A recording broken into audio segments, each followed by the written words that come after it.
Hello, my good friends. How are you today? May God bless you all. The late afternoon sun streamed through the tall windows of the Caldwell mansion, casting golden streaks across the hardwood floors of the grand parlor. Lydia Brooks stood frozen in the middle of the room, her cleaning rag dangling from her hand, her breath caught in her chest. There, on the wall above the fireplace, hung a small, crooked frame she hadn't noticed before. Inside, it was a drawing. Mason's drawing. Her 4-year-old son's messy crayon lines depicted a stick-figure family under a bright blue sky. A woman with brown hair, a little boy, and a man with a big smile. Her heart thudded. Henry had hung it up. Her boss, the reclusive millionaire who owned this sprawling estate in Willow Creek, Georgia, had taken her kid's doodle and put it on display like it belonged here. She stepped closer, her sneakers squeaking faintly against the polished wood. The drawing looked so out of place among the antique portraits and gilded mirrors, yet it warmed the room in a way the roaring fireplace never could. For a moment, she let herself imagine it. Her and Mason, not just passing through this mansion as hired help, but belonging here. The thought was as comforting as it was terrifying. "Think you're something special now, huh?" A low voice snarled behind her. Lydia spun around, her stomach dropping. Travis Hayes, the head of security, leaned against the doorway, his arms crossed over his broad chest. His buzz-cut hair and permanent scowl made him look like a bulldog ready to bite. He jerked his chin toward the drawing, his lip curling. "What's that supposed to be? You moving in or something? 'Cause last I checked, you're just the maid." Her cheeks burned. "It's just a picture, Travis," she said, keeping her voice steady despite the tremor in her hands. "Mason drew it. I didn't ask for it to be hung up." "Yeah, right." He stepped into the room, his boots thumping against the floor. "You think you can bat your eyes at Henry and climb out of the gutter? This ain't your house, Lydia. You're here to scrub floors, not play family." She clenched her jaw, biting back the urge to snap. She couldn't afford to lose this job, not with rent overdue and Mason needing new shoes. "I'm not playing anything," she said, turning away to grab her cleaning caddy. "I've got work to do."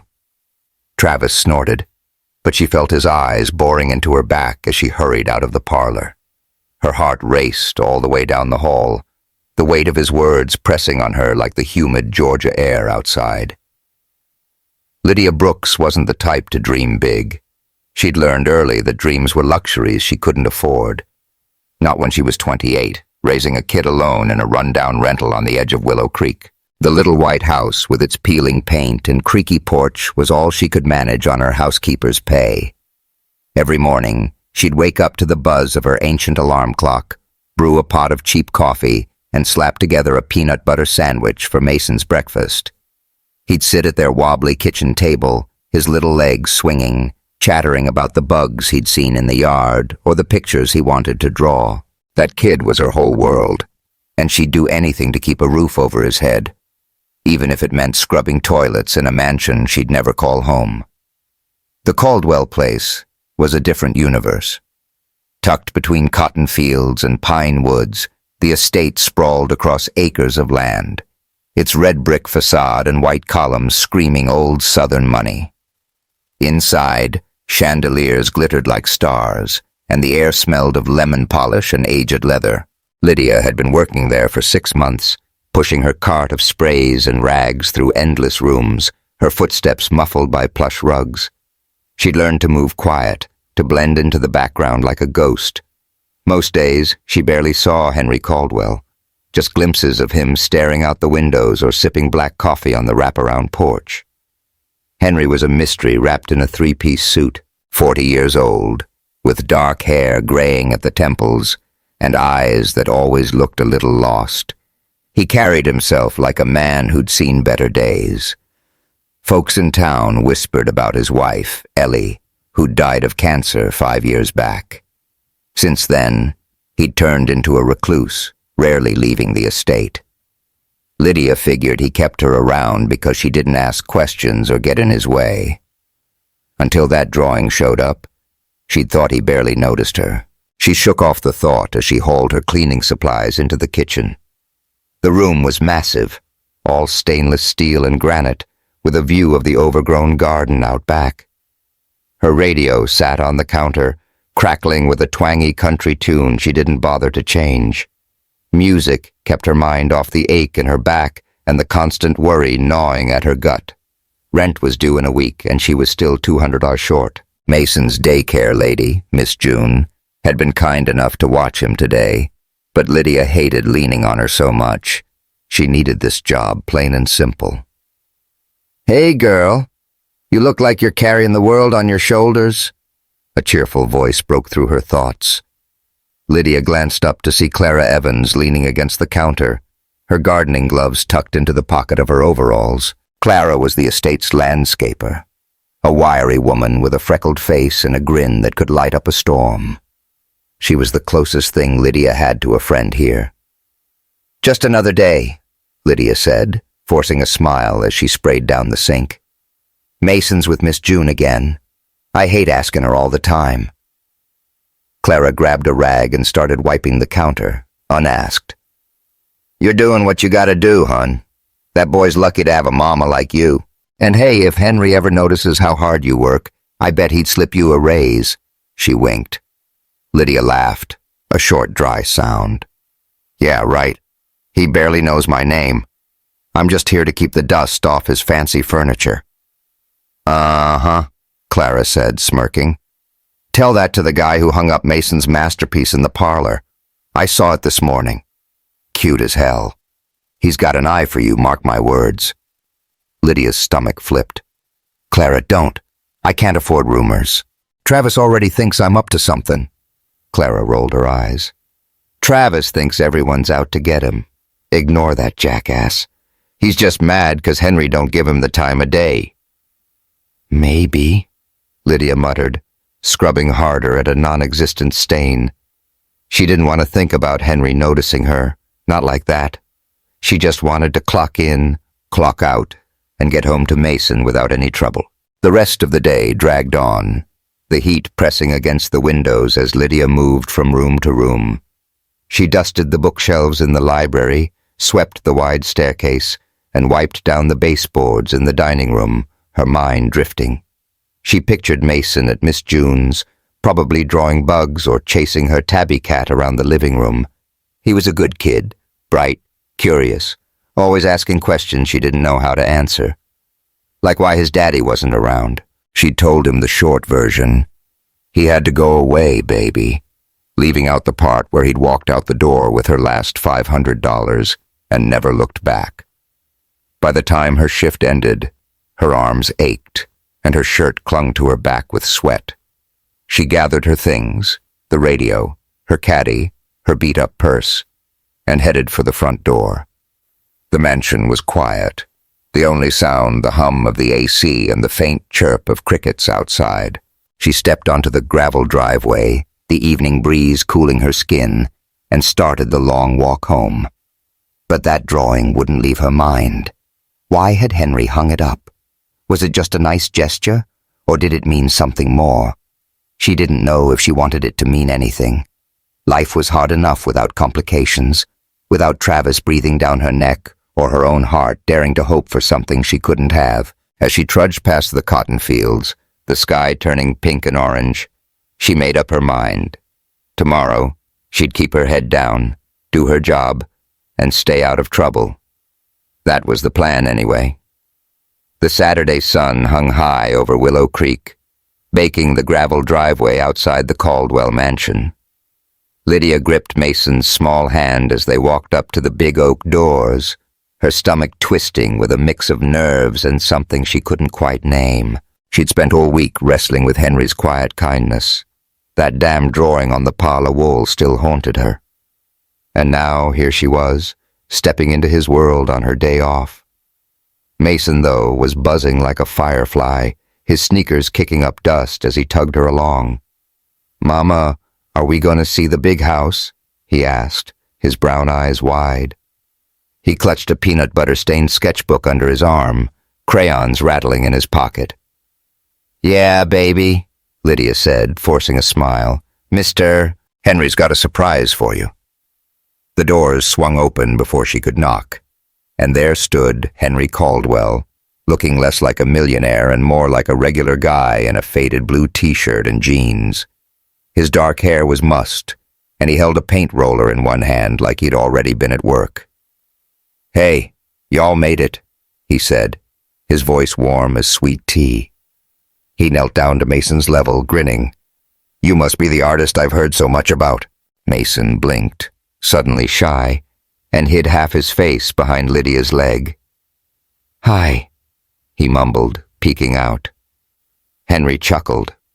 No need to be bashful, bud. I've got something special for you today. Come on in. Lydia followed him inside, Mason clinging to her side as they crossed the grand foyer. The air smelled faintly of pine and paint thinner, a sharp contrast to the usual lemon polish. Henry led them past the staircase and down a hall she rarely cleaned, stopping at a closed door. This used to be a guest room, he said. Catholicism, he explained, pushing it open. Been sitting empty too long. Thought we could fix it up for Mason. The room was a mess of dust and cobwebs, with faded wallpaper peeling at the edges and a single window letting in a sliver of light. Stacks of paint cans, brushes, and drop cloths sat in the corner, next to a box labeled bedding. Henry picked up a can of sky blue paint and pried it open with a screwdriver. What do you say, Mason? Want to turn this into your own spot? Mason's shyness vanished. Can we make it like the sky? He asked, bouncing on his toes. With stars and everything? Henry's grin widened. You bet. I even got some star sheets to match. Let's get to it. They spent the next few hours turning chaos into something beautiful. Lydia taped off the edges while Henry tackled the high spots with the roller, his long arms making quick work of the walls. Mason got a little brush of his own, slapping paint on the lower half with more enthusiasm than skill.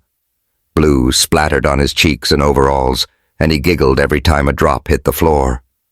Lydia couldn't help but laugh too, the sound bubbling up despite the weight she'd carried all week. For once, she wasn't counting dollars or dodging Travis's glares.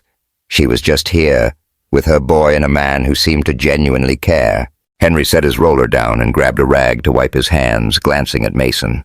You're a natural kid. Ever think about being a painter when you grow up? Mason scrunched his nose. Nah, I want to catch bugs, but this is fun too. He waved his brush, flinging a speck of paint onto Henry's jeans. Oops, Lydia said, grabbing a wet cloth. Sorry about that. Henry waved her off, laughing. No harm done. Reminds me of a trip I took with my wife Ellie down to Florida. We tried painting a beach house rental once. Ended up with more paint on us than the walls. Best week of my life. His voice softened, his eyes drifting to some far-off memory. Lydia paused, the cloth still in her hand. She'd heard bits about Ellie, how she'd fought cancer and lost. But Henry never talked about her like this. Sounds like a good time, she said quietly. Yeah, he murmured, then shook his head like he was pulling himself back. Anyway, this room's looking great already. You two are bringing it to life. Mason beamed, dropping his brush into a can with a plop. It's gonna be the best room ever, Mama. Like we live here. Lydia's chest tightened. It's just for playing in, baby, she said, ruffling his hair. We've got our own place. But it's so cool. Mason ran to the window, pressing his nose to the glass. Look, there's a garden too. Can we go out there later? Sure thing, Henry said, setting the bedding box on the floor. He pulled out a set of sheets covered in little white stars and clouds, holding them up for Mason. What do you think? Fit for a sky room? Mason's eyes lit up like Christmas morning. Yes, it's perfect. He grabbed the pillowcase and hugged it tight, then spun around and threw his arms around Henry's legs.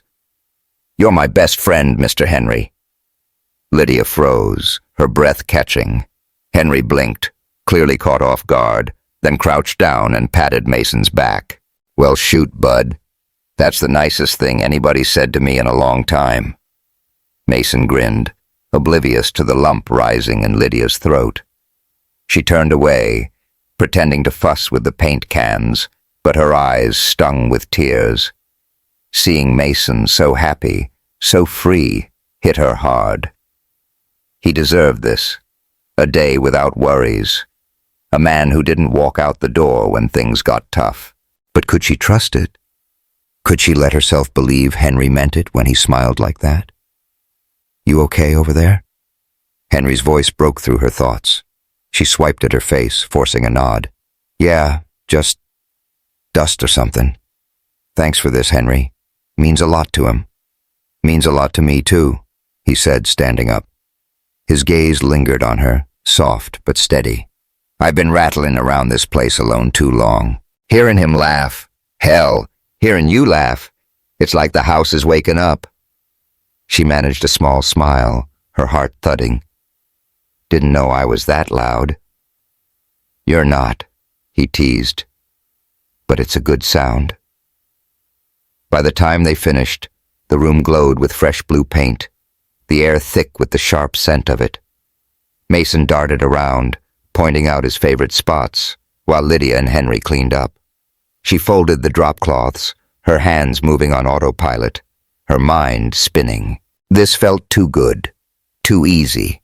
She'd learned the hard way that good things didn't last.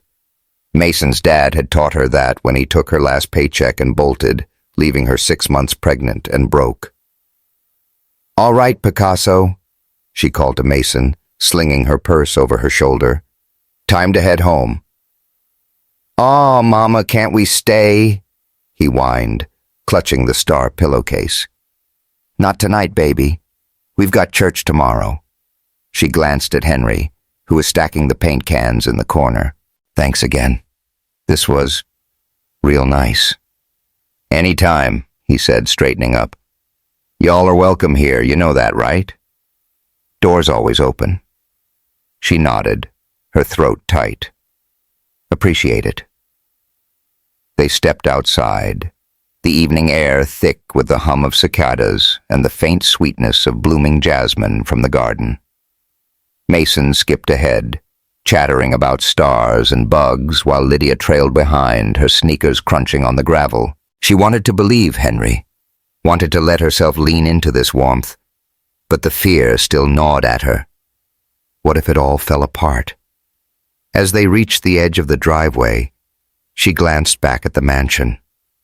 A shadow moved in the parlor window, Travis, watching them. His silhouette was still, but even from here, she could feel the heat of his glare. Her stomach sank. Whatever this day had been, it wasn't over yet. Hey, y'all. Mason just melted Henry's heart, and maybe Lydia's too. But what's Travis got up his sleeve? That guy's trouble waiting to happen. Hit subscribe and drop a comment with your predictions. I'm dying to hear what you think. Stick around, 'cause this story's about to heat up. Monday morning hit Willow Creek like a freight train, the air heavy with humidity and the promise of a long week. Lydia dragged herself out of bed at dawn, the creak of the floorboards under her feet a familiar soundtrack to her exhaustion. She brewed coffee in her chipped pot, the bitter smell cutting through the stale air of her rental, and slapped together a peanut butter sandwich for Mason. He sat at the table, still half asleep, his crayons scattered across a new drawing of a starry sky. Is Mr. Henry going to come see us today, Mama? He mumbled, rubbing his eyes. Not today, baby, Lydia said, kissing his forehead. He's got his big house to run. We're heading to Miss June's, then I've got to work. Mason nodded, too sleepy to argue, and she hustled him out the door, his little backpack bouncing as they walked the half-mile to Miss June's trailer. The old woman greeted them with a warm smile and a plate of biscuits, but Lydia couldn't shake the guilt gnawing at her. Miss June was a saint, but she had her own life. How long could Lydia keep leaning on her like this? By the time she reached the Caldwell mansion, the sun was climbing high, baking the red brick walls. She pushed her cleaning cart through the front doors, the cool blast of AC a relief against her sweaty skin. The place was quiet, save for the faint twang of her radio playing some old George Strait tune. She set to work in the dining room, dusting the long oak table and wiping down the crystal chandelier that glittered like a Georgia sunset. Her mind drifted back to Saturday. Mason's laughter, Henry's easy smile, the blue paint on her hands. It had been a good day, maybe too good. She couldn't let herself get used to it. Footsteps thudded behind her, sharp and deliberate. She turned, and there was Travis, his arms crossed, his jaw tight. He held a steaming mug of coffee in one hand, the dark liquid sloshing as he glared at her. "Morning, Princess," he said, his voice dripping with sarcasm. "Have a nice little weekend with the boss?" Lydia stiffened, gripping her rag. "It was for Mason, Travis. You saw the room." "Yeah, I saw it," he snapped, stepping closer. "Saw you cozying up, acting like you belong here. You think you're slick, don't you? Playing the poor single mom card to get in Henry's good graces." Her cheeks flushed hot. "I'm not playing anything. I'm here to work, same as you." "Work, huh?" He smirked, then, quick as a snake, tipped his mug. Coffee splashed across the cream rug she'd just vacuumed, a dark stain spreading like a bruise. "Oops. Guess you missed a spot." Lydia's mouth dropped open, her pulse racing. "What the hell, Travis?" "Better clean it up," he said, turning on his heel. "Wouldn't want Henry thinking you're slacking." She stood there, fists clenched, as he sauntered out.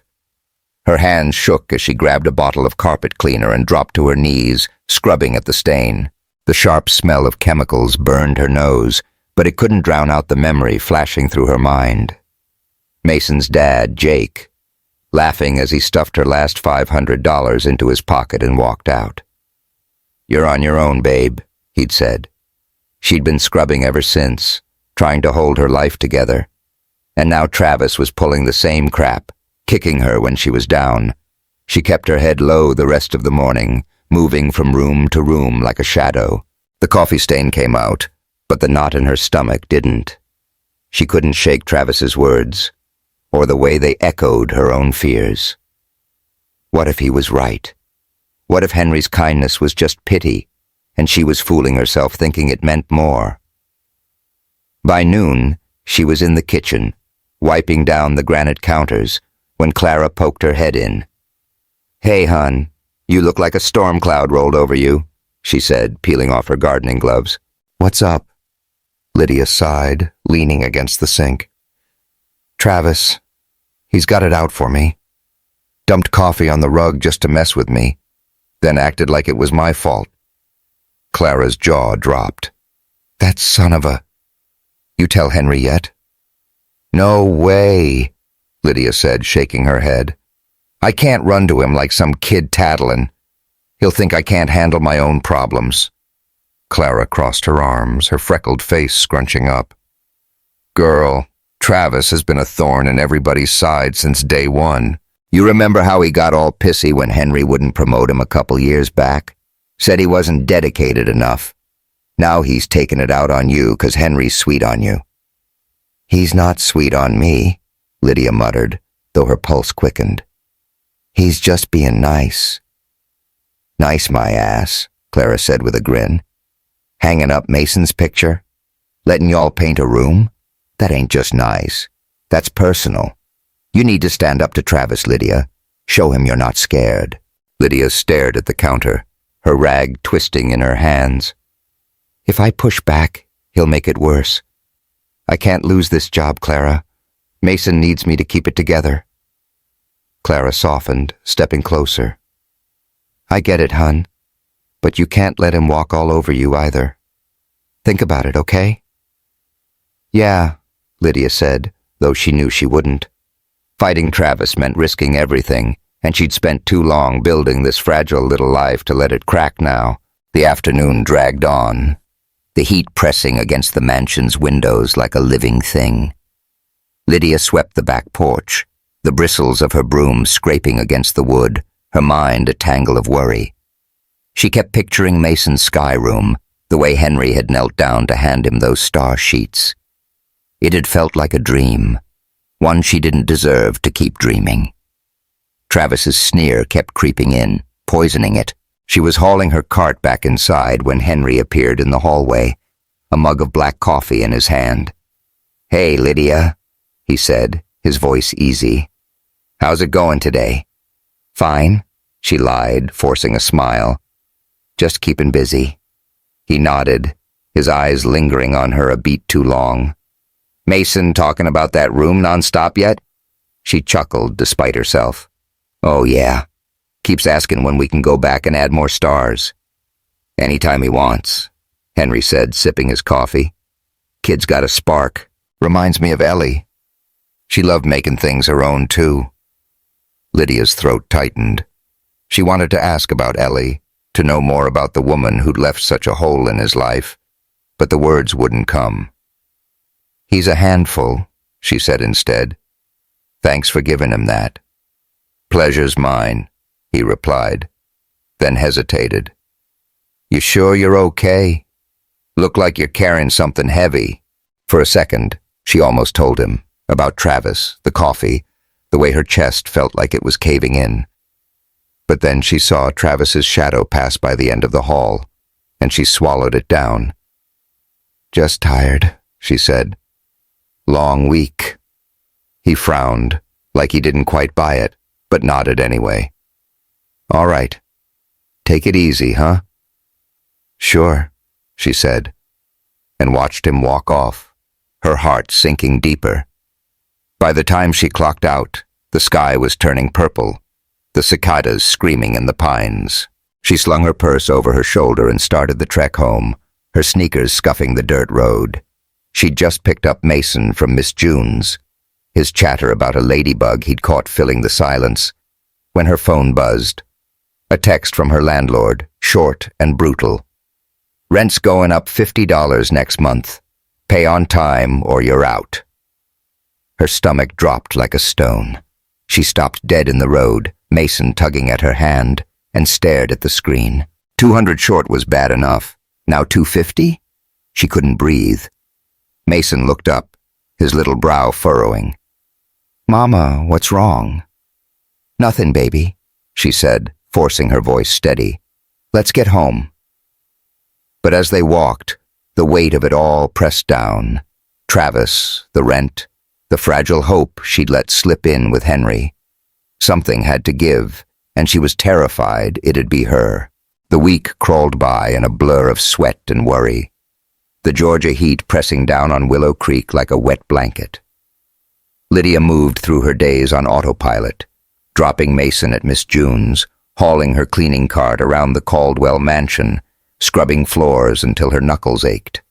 Travis kept his distance after the coffee stunt, but she felt his eyes on her every time she turned a corner, a silent promise of more trouble. The landlord's text about the rent hike burned in her mind, a ticking clock she couldn't outrun. 250 short now, and no way to make it up. Friday afternoon found her in the mansion's library, a cavern of dark wood and leather-bound books that smelled like time itself. She ran her rag along the shelves, dust swirling and the shafts of sunlight streaming through the tall windows. Her radio sat on a side table, crackling with a slow Patsy Cline song that matched the heaviness in her chest. She was halfway through wiping down a row of encyclopedias when the door creaked open, and Clara poked her head in. "Hey, hun," Clara said, her gardening boots leaving faint dirt marks on the rug. "Got a sec?" Lydia straightened, brushing a strand of hair from her sweaty forehead. "Sure. What's up?" Clara hesitated, chewing her lip, then stepped inside and shut the door. "I wasn't going to say nothing, but I overheard something yesterday. About you." Lydia's stomach twisted. "Travis again?"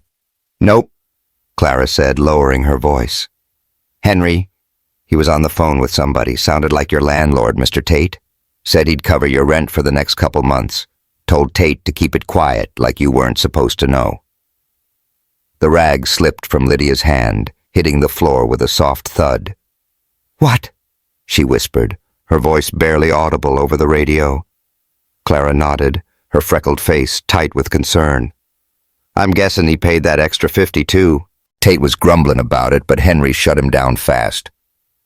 Lydia's knees went weak. She sank onto the edge of an armchair, her head spinning. Henry had paid her rent, without telling her. The room felt too small, the walls closing in. All week she'd been scrambling, counting pennies, losing sleep, and he'd just fixed it, like she was some charity case he could toss money at. Anger flared hot in her chest, mingled with a sick twist of shame. She'd fought so hard to stand on her own. And now this? You okay? Clara asked, crouching beside her. You look like you're gonna puke. I'm fine, Lydia lied, her voice shaking. I can't believe he'd do that behind my back. Clara frowned. Maybe he thought he was helping. He's got a soft spot for you and Mason, you know that. Helpin'? Lydia snapped, standing up so fast the chair rocked. He's controlling me, Clara. I didn't ask for this. I don't want his pity. Clara raised her hands. Whoa, hun, I'm on your side. But you're drowning, and he's throwing you a rope. Maybe talk to him before you bite his head off. Lydia didn't answer. She grabbed her rag and stormed out, her pulse pounding in her ears. She needed air, but more than that, she needed answers. She found Henry in the garden, standing by the overgrown rose bushes with a pair of shears in his hand. The late afternoon sun painted the sky orange, casting long shadows across the patchy grass. He looked up as she marched toward him, her sneakers slapping the stone path, and his brow furrowed. Lydia? Everything all right? No, she said, stopping a few feet away. Her hands clenched into fists at her sides. Did you pay my rent? His face went still, the shears dropping slightly. For a second, he didn't say anything, just studied her with those quiet gray eyes. Then he sighed, setting the tool down on a bench. Yeah, I did. Her breath hitched, fury spilling over. Why? Why the hell would you do that without asking me? Lydia, He stepped closer, but she held up a hand, stopping him. No, you don't get to explain yet. I've been killing myself to keep my head above water, Henry. Counting every dime, lying awake wondering how I'm gonna feed Mason, and you just swoop in like I'm some damsel you can save? I don't need your money. It's not about that, he said, his voice low but firm. I saw you struggling. That day you said you were tired. I knew it was more than that. I didn't want you and Mason losing your place. So you lied? She shot back, tears stinging her eyes. You went behind my back and paid Tate like I'm your little project? I'm not a toy, Henry. I don't want you pulling strings in my life. He flinched, running a hand through his hair. I wasn't trying to control you. Damn it, Lydia. I've lost too much already. Ellie's gone. This house is a ghost town, and I can't stand seeing you hurting when I can do something about it. She froze, the raw edge in his voice cutting through her anger. He took a shaky breath, his gaze dropping to the ground. When she died, I shut down, didn't let anybody in. Then you and Mason showed up. You with your quiet strength, him with that big grin. And it's like I remembered what living feels like. I'm not pitying you. I'm scared of losing you too. Lydia's throat closed up, tears spilling down her cheeks. She wiped them away, furious at herself for crying, for feeling the ache in his words. She wanted to scream, to tell him he didn't get to unload that on her. But part of her understood. She knew what it was to lose everything, to build walls so high nobody could climb them. She'd done it too. I don't need you to save me, she said finally, her voice trembling. I've been holding it together since Mason's dad took off with my last dime. I can't owe anybody, Henry. Not again. You don't owe me, he said, stepping closer, his eyes locking on hers. It's not a debt. It's just... Hell, it's just me wanting you and that boy to be okay. You're not alone in this, Lydia, even if you think you have to be. She shook her head, backing up. I don't know how to do this. Trusting people, it's burned me before. I gotta keep my feet under me. He nodded, slow and sad. I get it. I won't push. But I'm here, all right? No strings. She swallowed hard, the fight draining out of her. I need time, she said, and no more secrets. Fair enough, he replied, his voice soft. The rest of her shift passed in a haze. She cleaned the kitchen, swept the porch, her hands moving while her mind churned. Henry's words stuck with her. The loneliness, the fear. She saw it in his eyes, the same hollow she'd carried since Jake left. But trust? That was a bridge she wasn't sure she could cross. When she clocked out, she grabbed her purse and headed for the door, her steps heavy. Henry caught her in the foyer, his expression cautious. Hey, Mason still want to come by tomorrow? I promised him we'd check out the garden. She hesitated, her heart tugging. Mason deserved that joy, even if she was a mess. Yeah, she said finally. He can come, but I'm not staying for dinner or nothing. Just dropping him off. All right, Henry said, a faint smile tugging at his lips. I'll take what I can get. She nodded, avoiding his gaze, and stepped out into the dusk. The air was thick with the buzz of crickets, the sky streaked with purple. As she walked home, Mason's chatter about ladybugs echoing in her head when she picked him up, she felt the walls she'd built wobble. Just a little. But they didn't fall. Not yet. The weekend came and went like a fleeting breeze through Willow Creek, leaving Lydia with a restless ache she couldn't shake. Saturday had been a quiet drop-off. She'd walked Mason to the Caldwell mansion, watched him scamper off with Henry to explore the garden, and left before the warmth in Henry's smile could pull her in. She'd spent the day alone in her rental, scrubbing the kitchen counter for the third time, trying to drown out the noise in her head. Henry's confession about paying her rent still stung, but his words about loneliness echoed louder. She didn't know what to feel. Mad, grateful, scared. So she felt it all at once.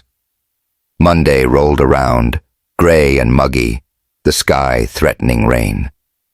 Lydia dropped Mason at Miss June's with a quick hug, his chatter about garden bugs fading as she trudged to work.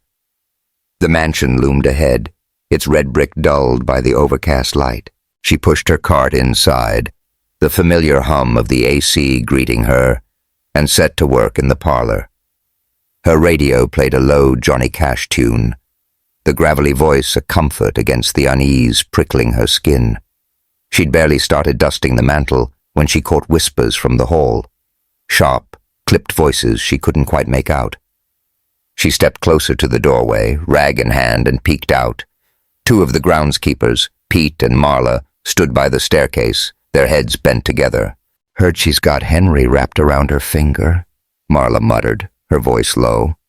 Travis says she's playing him for a payout. Pete snorted. Figures. Single mom with a sob story. Classic move. Bet she's after his money. Lydia's stomach dropped, her grip tightening on the rag. She ducked back into the parlor, her face burning. Travis. Of course he'd spread this garbage. She'd felt the stares all week. The cooks side-eyeing her in the kitchen, the maids whispering when she passed. But hearing it out loud cut deeper. She wasn't some gold digger. She was just trying to survive. She forced herself to keep moving, wiping down the fireplace with shaky hands, but the whispers clung to her like damp air. By midday, she was in the upstairs hall, sweeping the hardwood, when Mason's sky room caught her eye. The door was cracked open, the blue walls glowing faintly in the dim light. She stepped inside, the smell of fresh paint still lingering, and ran her fingers over the star sheets folded on a chair. It was supposed to be a safe place for him, not a battlefield. A crash shattered the silence, sharp and piercing. Lydia spun around, her heart lurching, and saw Mason standing in the doorway, his eyes wide with panic. A porcelain vase, one of those fancy antiques Henry kept around, lay in pieces at his feet, shards glinting on the floor. "Mama," he wailed, clutching his sketchbook. "I didn't mean to." "Mason?" She dropped the broom and rushed to him, her pulse racing. "What are you doing here? Where's Miss June?" "She had to go somewhere," he sniffled, tears streaking his cheeks. "She brought me here, 'cause you were working. I just wanted to see my room." Lydia's chest tightened. She knelt beside him, pulling him close. "It's okay, baby. It's just a vase. We'll fix this." But her mind was spinning. Miss June dropping him off unannounced, the broken vase, the cost she couldn't possibly cover. Before she could think, heavy boots thumped up the stairs and Travis appeared, his smirk twisting into something uglier. "Well, well," he said, crossing his arms. "What's this mess? Your kid tearing the place apart now?" "He didn't mean it," Lydia snapped, standing up and shielding Mason. "It was an accident." "Accident, huh?" Travis stepped closer, kicking a shard with his boot. "Expensive accident. That's an antique, probably worth more than you make in a year. Henry's gonna love this." Lydia's stomach churned. "I'll pay for it. Just leave him out of this." "Oh, I'm sure you will," Travis sneered. "Or maybe you'll cry to Henry, get him to foot the bill like he's been doing. Everybody knows you're his little pet now." "Stop it," she said, her voice trembling. "I'm not—" "What's going on?" Henry's voice cut through, firm and steady. He strode into the hall, his brow furrowed as he took in the scene. Mason crying, Lydia shaking, Travis looming like a vulture. Travis turned, his smirk widening. "Your girl's kid just smashed up the place, boss. Told you she's trouble. Her and that brat both." "Enough," Henry snapped, his eyes flashing. He knelt by Mason, his tone softening. "You okay, bud?" Mason nodded, hiccuping. "I'm sorry, Mr. Henry. It fell." "It's all right," Henry said, ruffling his hair. He stood, facing Travis. "Accidents happen. Back off." Travis laughed, cold and sharp. "You're blind, man. She's got you fooled, playing damsel so you'll keep bailing her out. First the rent, now this. She's bleeding you dry." Lydia's face went hot, shame and fury colliding. "That's not true." Henry's jaw tightened, his gaze locking on Travis. "You're done here," he said, his voice low and final. "Pack your stuff and get out. I don't need poison like you in my house." Travis blinked, his smirk faltering. "You're firing me? Over her? Over you being a jackass?" Henry shot back. "Go." For a moment, Travis just stood there, his face twisting with rage. Then he spat on the floor, inches from Lydia's feet, and stormed off, his boots echoing down the stairs. The air went still, the only sound Mason's quiet sobs and the distant hum of the radio. Henry turned to Lydia, his expression softening. "You okay?" She couldn't answer. Her chest felt like it was caving in, Travis's words ringing in her ears, "Bleeding you dry." She saw the broken vase, Mason's tear-streaked face, Henry's steady gaze, and it all crashed together. "I can't do this," she choked out, grabbing Mason's hand. "I can't owe you my whole damn life, Henry." "Lydia, wait." He reached for her, but she yanked away. "No," she shouted, her voice breaking. "I'm not your fix-it project. I've got to stand on my own, me and him." She pulled Mason toward the stairs, her legs trembling, tears blurring her vision. "Lydia!" Henry called, but she didn't stop. She stumbled down the steps, Mason clinging to her, and burst out the front door into the humid air. The gravel crunched under her sneakers, as she half ran, half staggered down the driveway, her breath hitching. She didn't look back, couldn't look back. All she could see was Jake walking away, laughing as she begged him to stay, and now Henry's kindness twisting into something she couldn't carry. She got Mason home somehow, the walk a haze of tears and his confused questions. "Why are we leaving, Mama? Is Mr. Henry mad?"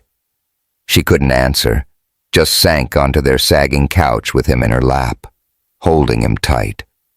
The rental smelled of mildew and desperation, the walls closing in as rain started tapping the roof.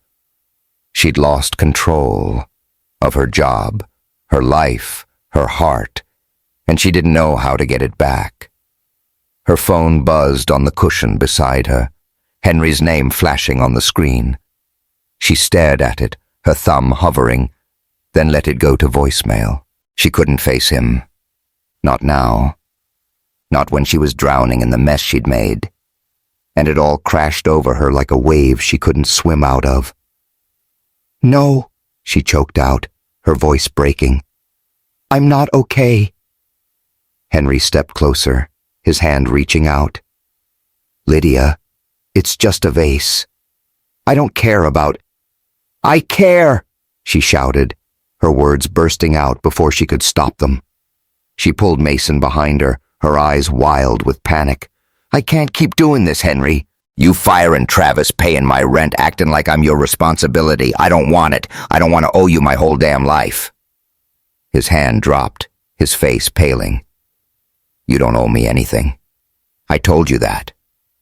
"Then why does it feel like I do?" she cried, tears streaming down her cheeks. "Every time you help, it's like I'm sinking deeper, like I can't climb out without you holding the ladder. I've been on my own since Jake left me with nothing, and I swore I'd never let anybody own me again. Not him, not you, not anybody." Mason whimpered, clinging to her leg, and it only made her chest ache worse. She saw the confusion in Henry's eyes, the hurt, but she couldn't stop. The whispers, the vase, Travis's venom. It was too much. "You think you're saving me, but you're drowning me," she yelled. "I can't breathe here." "Lydia," Henry said, his voice low, pleading. "I'm not trying to trap you. I just—" "Stop!" She grabbed Mason's hand, yanking him toward the stairs. "I need out. I can't do this." She bolted, half dragging Mason with her, his sketchbook thumping against his side. Her sneakers pounded the hardwood, then the gravel driveway as she burst out of the mansion into the muggy air. Rain had started falling, fat drops splattering her face, mixing with her tears. Mason stumbled beside her, his little voice calling, "Mama, slow down." But she couldn't. She had to get away. From Henry, from the guilt, from the fear that she was losing herself all over again. Behind her, Henry stood in the doorway, the broken vase glinting at his feet. He didn't chase her, just watched her go. His shoulders slumped under the weight of her words. Lydia didn't stop until they reached the edge of the cotton fields, her lungs burning, her shirt soaked through. She sank onto a patch of damp grass, pulling Mason into her lap. He was crying harder now, his face buried in her shoulder. "I'm sorry, Mama," he sobbed. "I didn't mean to break it." "It's not your fault, baby," she whispered, rocking him gently. "None of this is your fault." She held him tight, the rain drumming on her back, and let her own tears fall. Her mind was a storm. Travis's smug face, the groundskeeper's whispers, Henry's quiet kindness turned into something she couldn't handle. She'd wanted to stand on her own, to prove she didn't need anybody, but every step felt like quicksand. Henry firing Travis should have felt like a win, but it didn't. It felt like a debt she'd never repay, a chain she couldn't break. The memory of Jake hit her hard. His lazy grin as he pocketed her money, his boots crunching gravel as he left her sobbing in their old apartment. She'd rebuilt from that, piece by piece, for Mason. But now she was unraveling, and she didn't know how to stop it. "Mama, are we going home?" Mason asked, his voice small against the rain. Yeah, she said, wiping her eyes. Let's go home. She stood, lifting him into her arms, and started the long walk back to their rental. The sky was dark now, the rain a steady curtain, and every step felt heavier than the last. She didn't look back at the mansion. She couldn't. Back at the house, Lydia kicked off her wet shoes and peeled Mason out of his soggy clothes. She wrapped him in a blanket, setting him on the couch with a cup of hot cocoa. She microwaved from a packet. He sipped it quietly, his eyes drooping, the sketchbook clutched in his lap. She sank beside him, staring at the cracked ceiling, her mind still spinning. The vase, the rumors, Henry's face when she'd screamed at him. It all played on a loop, a movie she couldn't turn off. She'd lost it, completely lost it. And now what? Travis was gone, but the damage was done. The other staff would talk more now, painting her as the crazy maid who'd cost a man his job. And Henry, God, Henry. He'd looked at her like she'd stabbed him, and maybe she had. Her phone buzzed on the coffee table, snapping her out of it. She grabbed it, expecting another text from her landlord, but it was Clara. You okay? Heard what happened. Call me. Lydia's thumb hovered over the screen, but she didn't reply. She couldn't face Clara's questions, not yet. She set the phone down and pulled Mason closer, his head resting against her chest. He was asleep now, his breathing soft and steady, and she envied that peace. She didn't know what came next. If she could go back to work, if she could face Henry, if she could keep this life from crumbling. The rain tapped against the windows, a relentless rhythm, and she closed her eyes, willing it all to fade. But it didn't.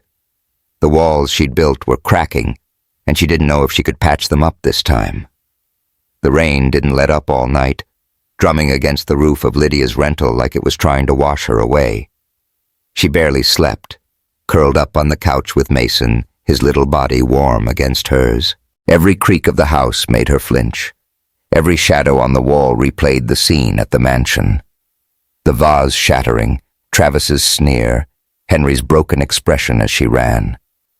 By morning, the storm had faded to a drizzle, but the weight in her chest hadn't. She couldn't go back to work, not yet. Not with her pride in tatters and her heart a mess. She called Miss June, her voice hoarse as she asked the old woman to watch Mason again.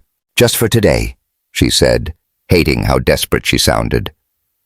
Miss June agreed, no questions asked, and Lydia dropped Mason off with a quick kiss, promising to pick him up soon. Then she sat in her kitchen, staring at the chipped coffee mug in her hands, the silence pressing in. Her phone buzzed. Another missed call from Henry, then a text. Please talk to me. I'm sorry. She didn't reply. She didn't know how.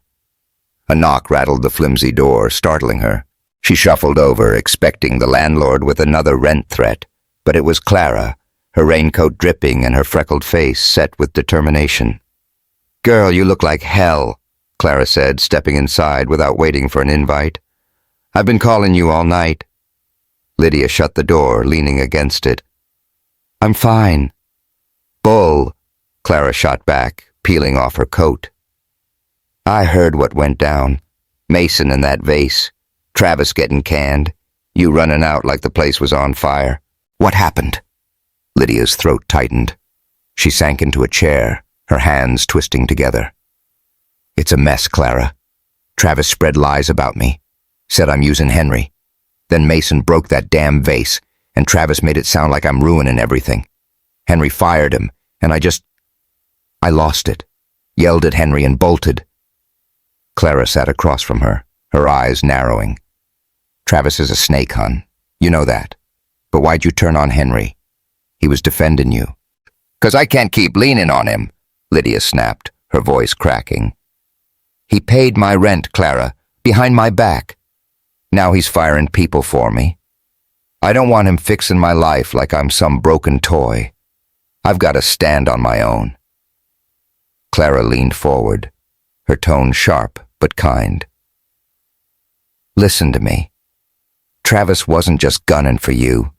He's been poisoning this place for years. I didn't want to pile on yesterday, but he's pulled stunts like that before. 2 summers back, he got a groundskeeper fired by blaming him for a busted mower. Turned out Travis trashed it himself. Henry caught wind and demoted him. That's why he's hated you, 'cause Henry's got your back and Travis can't stand it. Lydia blinked, the words sinking in slow. What? Yeah, Clara said, nodding. Henry's been watching out for you from the start, not 'cause he pities you, but 'cause he sees you. Travis was a loose cannon, and yesterday was the last straw. Firing him wasn't about you owing him, Lydia. It was about Henry cleaning house. Lydia stared at the table, her coffee gone cold. All this time, she'd thought Henry's help was a leash, a debt she'd never escape. But if Clara was right, it wasn't about control. It was about trust. Her chest ached, a mix of relief and guilt swirling together. I screamed at him, she whispered. Told him he was drowning me. Clara reached over, squeezing her hand. Then go fix it, hun. He's hurting too. I saw it in his face when I left last night. You're not alone unless you choose to be. Lydia swallowed hard, Clara's words cutting through the fog. She didn't want to be alone. Not really. She just didn't know how to let the walls down without falling apart. The drizzle had stopped by the time Lydia reached the Caldwell mansion, her sneakers squelching in the muddy gravel. The air smelled of wet pine and earth, the cotton fields stretching out gray and silent. She stood at the front door, her heart pounding, then knocked before she could chicken out. No answer. She pushed it open, stepping into the foyer, the quiet wrapping around her like a blanket. "Henry?" she called, her voice echoing off the high ceilings. A clink came from the parlor. She followed it, finding Henry crouched by the fireplace, sweeping up the last shards of that damn vase. His shirt was rumpled, his hair a mess, and he looked up at her with tired, surprised eyes. "Lydia," he said, standing slow. "You're here." "Yeah," she said, her throat tight. She stepped closer, the rain still dripping from her hair. I owe you an apology." He shook his head, setting the broom aside. "No, I pushed too hard. I should have told you about the rent. Let me finish," she cut in, her voice trembling. "I was scared, Henry. Scared of needing you, of losing myself again. Jake, Mason's dad, he took everything and left me broken. I've been holding it together for so long I didn't know how to let anybody in, but I was wrong to throw that in your face. You're not him." Henry's gaze softened, and he took a step toward her. "I'm not trying to own you, Lydia. I've been alone in this house since Ellie died, just me and the ghosts. Then you and Mason came along, and it's like the lights turned back on. I helped 'cause I care, not 'cause I want something back." She nodded, tears welling up. "Clara told me about Travis, what he's done before. I didn't see it. I thought you were pitying me." "Never," he said, his voice rough. "You're stronger than anybody I know. I just wanted you to have a little room to breathe." Lydia wiped her eyes, a shaky laugh escaping. "I don't know how to do this. Trust in somebody. But I don't want to keep running either. Mason, he needs more than just me." Henry closed the distance, his hand brushing hers lightly. "Then let me be there. No strings, no debts. Just us figuring it out." She looked up at him, his gray eyes steady and warm, and something shifted. The walls didn't fall, but they cracked wide enough to let him through. "Okay," she whispered, her fingers curling around his. "I'll try." The next day, Lydia brought Mason back to the mansion, the sky clear and blue for the first time in days. Henry met them in the garden, a shovel in hand and a grin on his face. "Thought we'd plant something," he said. nodding at a small pine sapling in a pot. "Make this place ours." Mason clapped, his sketchbook tucked under his arm. "Can I dig, Mr. Henry?" "You bet, Bud," Henry said, handing him a little trowel. They knelt together, digging a hole in the soft earth, while Lydia watched, her heart lighter than it had been in years. She joined them, her hands sinking into the dirt, and for once, she didn't feel buried. She felt grounded. Later, they sat on the porch, sipping sweet tea while Mason ran circles around the sapling, shouting about how tall it'd grow. Henry glanced at Lydia, his voice low. "This ain't the end of the hard stuff, you know. But we'll face it together." "Yeah," she said, meeting his gaze. "Together." That night, back home, Lydia tucked Mason into bed. His star sheets from Henry spread across the mattress they'd brought over. He yawned, clutching the new drawing. Him, her, and Henry under a big pine tree. "Mama, are we a family now?" he asked, sleepy and soft. She kissed his forehead, her throat tight. "We're getting there, baby. One step at a time." "Hey, y'all." Lydia and Henry found their way back, and that little pine tree's just the start. What did you take from their story? Hit that subscribe button and drop a comment with your thoughts. I'd love to hear how this hit you. Thanks for riding this road with me. Stay tuned for more stories that tug at the heart.